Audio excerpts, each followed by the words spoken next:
your phone, mate. Come out the front door. We're very organised here. We find ourselves coping here quite well. Don't let many rowdy people in. We try to limit groups of lads. We don't let many servicemen in big groups. So we don't get that many. It's mainly drunken students is the more problem we have to deal with than rowdy gents. Well, I have respect for bouncers that actually do their job properly.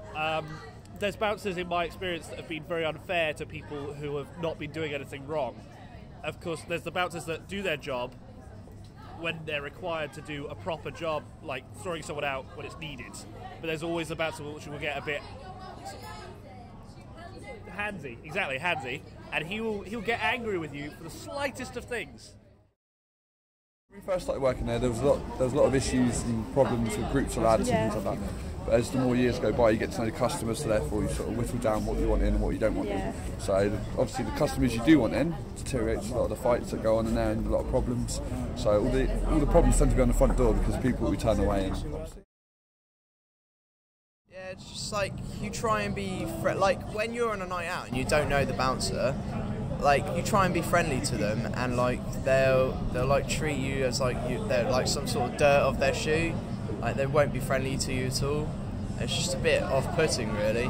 But I mean, I guess that will like shock you into like not wanting to cause any mischief, because then otherwise they'll kick the shit out of you. It's a lifestyle now, because it starts off with you meet people, but at the end of the day you lose your sort of social life as well, because you're obviously working Friday and Saturday nights. I can probably count in one hand how many times I've had a Saturday night off in the last 5 years.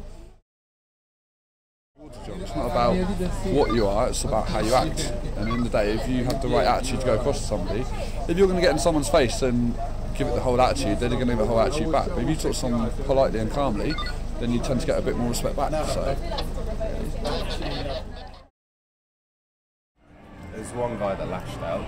It took me and the other woman and 2 police officers to take him down. So still, me and him can normally handle it on our own, but sometimes the other doorman from the Alfies cover us if we're dealing with someone. When the mate kicked off, yeah, that's because about 6 or 7 of them kicked off and they were jumping on our backs and stuff. It was only because they were in there having a drink after. At the end of the day, it's how you act with somebody. It's not about how you put yourself across. You treat people how you want to be treated. That's the best way to do it.